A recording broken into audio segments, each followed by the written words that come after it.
nobody could have anticipated. The premier weekly show of WWE opened not with its usual fanfare and production polish, but with chaos, with fury, with a level of unbridled rage that would set the tone for an unforgettable evening of sports entertainment. What transpired on this particular Monday night would be dissected and analyzed for months to come, cementing itself as one of the most explosive episodes in recent memory. Just 48 hours earlier, the Royal Rumble had delivered its customary blend of surprise returns, shocking eliminations, and career-defining moments. The stadium had been packed to capacity, with fans from around the world gathering to witness one of WWE's most prestigious annual events. The atmosphere had been electric, the matches had been spectacular, and the main event Rumble match itself had provided the kind of drama and excitement that only this unique stipulation can deliver. But amidst all the celebration and spectacle, something sinister had occurred that cast a shadow over the entire weekend. Bron Breakker, the second-generation powerhouse who had been establishing himself as one of WWE's most dominant forces, had been competing in the Royal Rumble match with his characteristic intensity and raw power. His performance had been nothing short of spectacular, eliminating multiple competitors with devastating displays of strength and athleticism. The former amateur wrestling champion turned professional wrestler had been tossing bodies over the top rope with ease, looking every bit like a future world champion in the making. The crowd had been fully behind him, recognizing that they were witnessing something special, watching a star who seemed destined for greatness. But then it happened. As Breakker was focused on another competitor, perhaps setting up for one of his signature moves or strategizing his next elimination, a figure appeared from the crowd. The masked individual moved with purpose and speed, vaulting over the barricade with athletic precision that suggested this was no random fan but someone with training, someone with a plan, someone with a very specific target in mind. Security initially moved to intercept what they assumed was an overzealous fan breaching the barrier, but the masked attacker was too quick, too determined, and too focused on reaching their destination. The attacker slid into the ring with practiced ease, and before Breakker could even register the threat, the assault began. It wasn't a fair fight, wasn't a sporting confrontation, wasn't anything resembling honorable combat. This was a targeted attack designed to inflict maximum damage in minimum time. The masked figure struck with precision and brutality, delivering a series of devastating blows that caught Breakker completely off guard. A steel chair appeared seemingly from nowhere, and the sickening sound of metal meeting flesh echoed through the stadium. Breakker, despite his considerable size and strength, was overwhelmed by the surprise attack. The masked assailant showed no hesitation, no mercy, no concern for the consequences of their actions. Security personnel swarmed the ring, but not before significant damage had been done.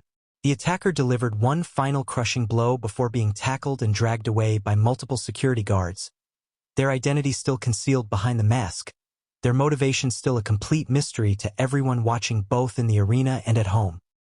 The Royal Rumble match had continued, but the damage to Breakker was evident. Medical personnel rushed to check on him as he lay on the canvas, clearly hurt, clearly shaken by what had just occurred.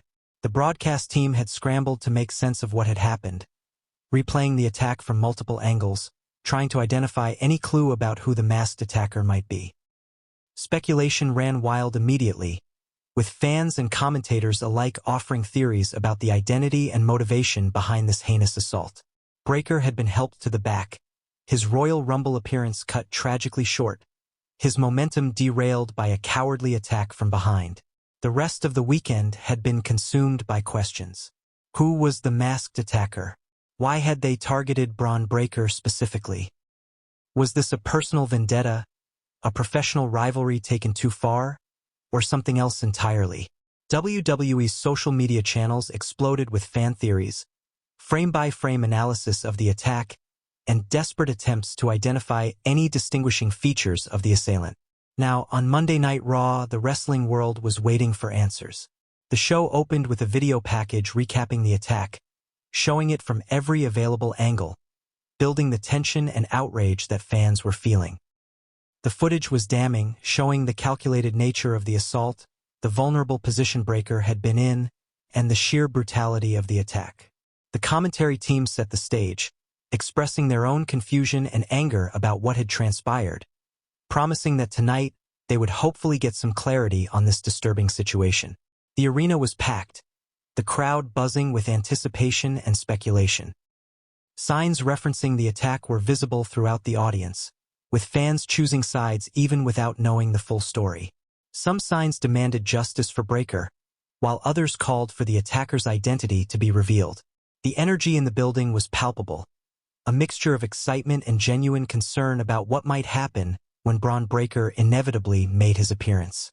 And they didn't have to wait long. Before the first match could even begin, before any other storyline could be addressed, the distinctive entrance music of Bron Breakker hit the sound system like a thunderclap. But this wasn't the usual confident, energetic entrance that fans had come to expect from the young powerhouse. The music seemed somehow more ominous, more intense, carrying with it the weight of rage and the promise of retribution. Breakker emerged from behind the curtain, and the change in his demeanor was immediately apparent. This wasn't the focused athlete who entered the Royal Rumble. This wasn't the smiling, fan-friendly competitor who had been steadily climbing the WWE ranks.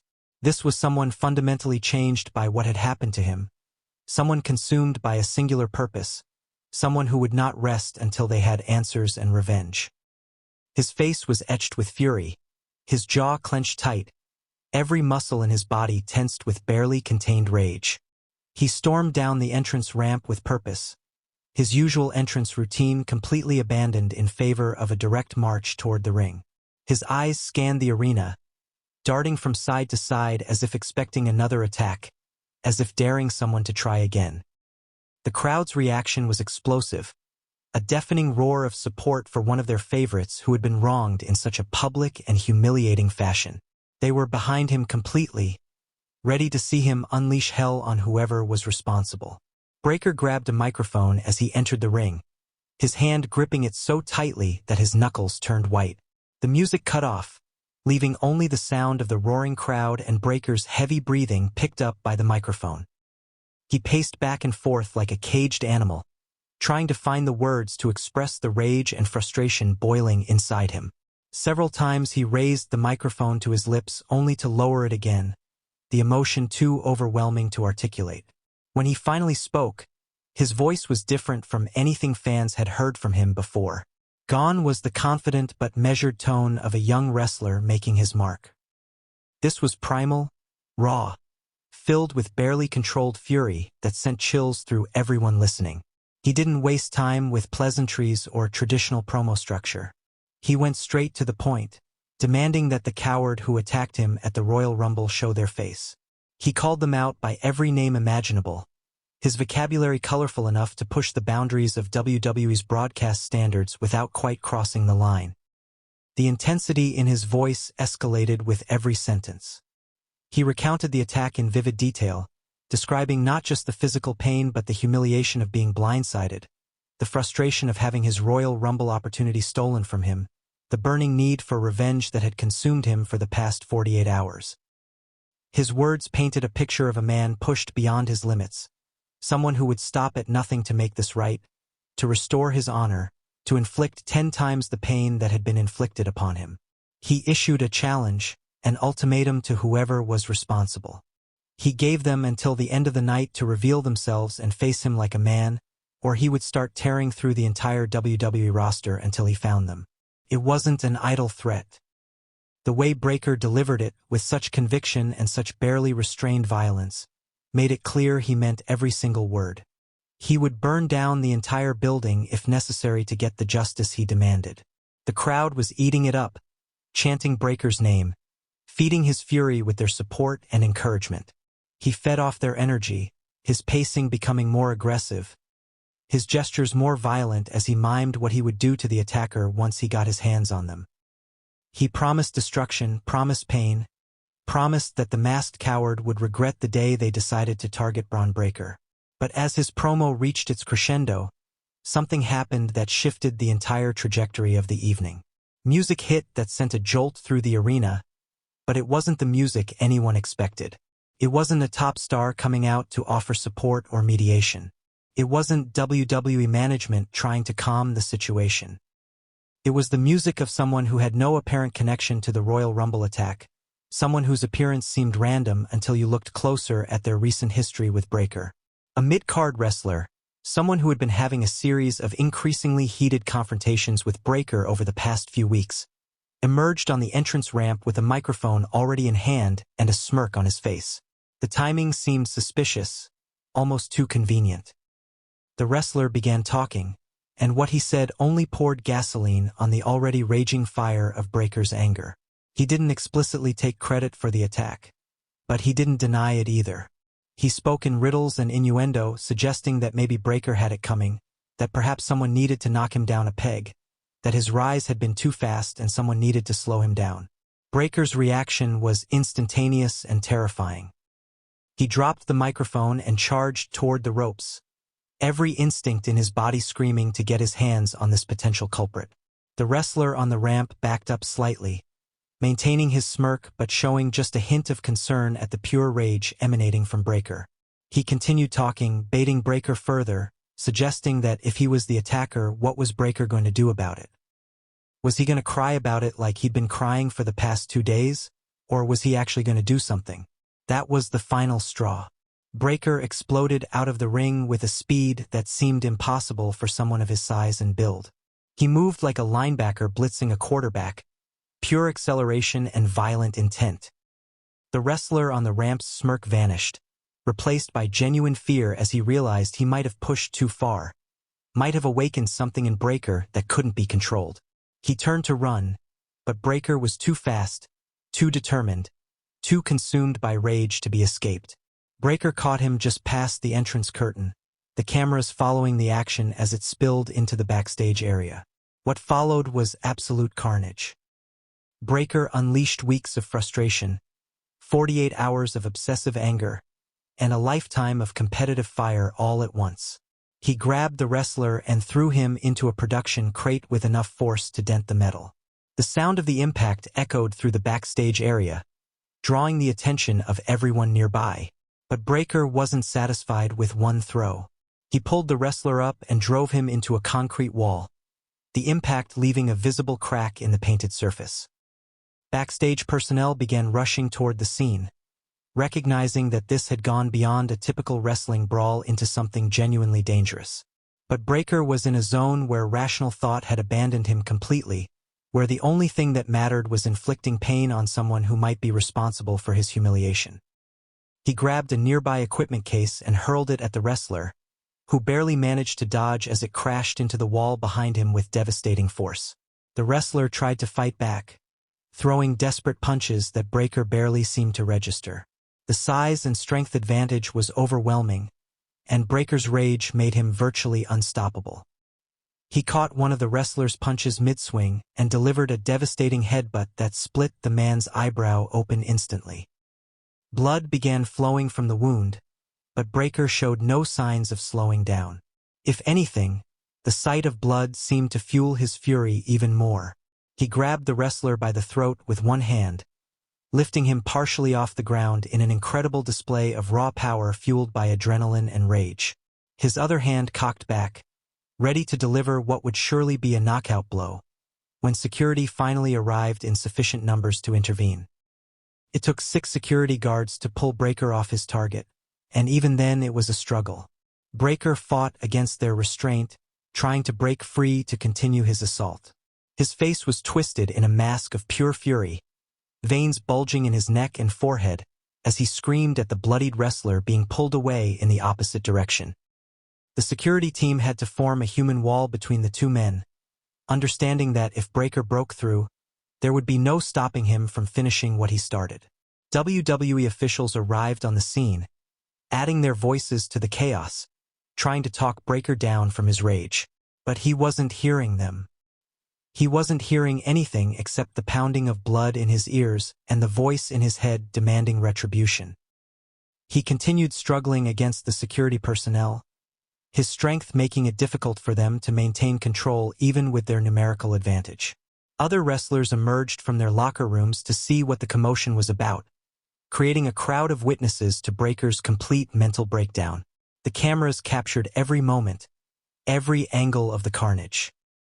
The broadcast team was scrambling to provide context and commentary, expressing shock at the level of violence, concern for both men's well-being, and uncertainty about what consequences would follow from such an outburst. Replays showed the devastation Breakker had caused in just a matter of seconds. The equipment damage, the injuries inflicted, the sheer uncontrolled fury of a man who had been pushed beyond his breaking point. Eventually, through sheer numbers and exhaustion, security managed to move Breakker away from the scene and toward a separate area backstage. But even as they guided him away, he was yelling threats and promises of future violence. He swore that this wasn't over, that whoever was really responsible for the Royal Rumble attack better reveal themselves or everyone would suffer. His voice was hoarse from shouting, his knuckles bloodied from the assault, his chest heaving with exertion and continued rage. The show cut to commercial break, but social media was already exploding with reactions to what had just transpired. Fans were posting clips, screenshots, and their own shocked responses to seeing Bron Breakker completely lose control. Some praised him for standing up for himself and refusing to be a victim.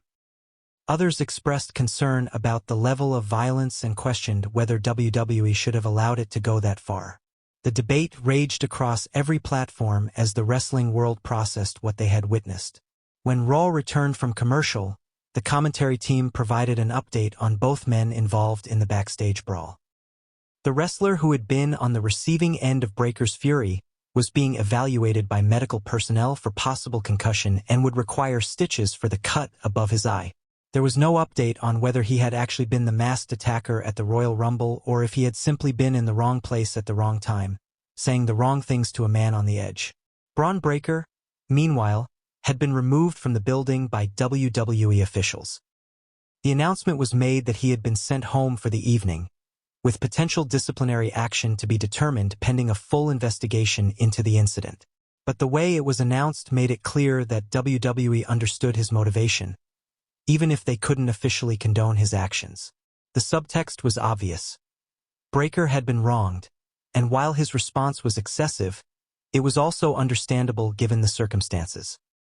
But the night was far from over, and the story was far from finished. As Raw progressed through its scheduled matches and segments, there was an underlying tension throughout the arena. Everyone was waiting for the other shoe to drop, for the real masked attacker to reveal themselves, for some clarity to emerge from the chaos. The wrestler that Breakker had assaulted backstage had been treated and released, but he wasn't talking, wasn't confirming or denying his involvement in the Royal Rumble attack, leaving the mystery unsolved and the situation unresolved. The main event of Raw was set to begin when something unexpected happened once again. Bron Breakker's music hit for a second time that evening, despite the announcement that he had been sent home. Confusion rippled through the arena and the commentary booth. Had he refused to leave? Had he sneaked back into the building? Was this some kind of technical error with the production truck? Then Breakker emerged from the entrance for a second time, and it was immediately clear that nothing had changed except that his rage had potentially intensified during his brief absence. He stormed toward the ring with even more intensity than before, if such a thing was possible. He wasn't supposed to be there, had apparently been officially removed from the building, but security seemed hesitant to physically confront him again after the backstage incident. He was like a force of nature, unstoppable and unpredictable. He grabbed another microphone, and when he spoke this time, his voice was somehow even more intense, even more threatening than it had been earlier in the evening. He addressed WWE management directly, telling them that he didn't care about suspensions or fines or any consequences they might threaten him with. The only thing he cared about was finding the person responsible for attacking him and making them pay. He reiterated his earlier threat. If the attacker didn't reveal themselves, he would systematically go through the entire roster until he found them.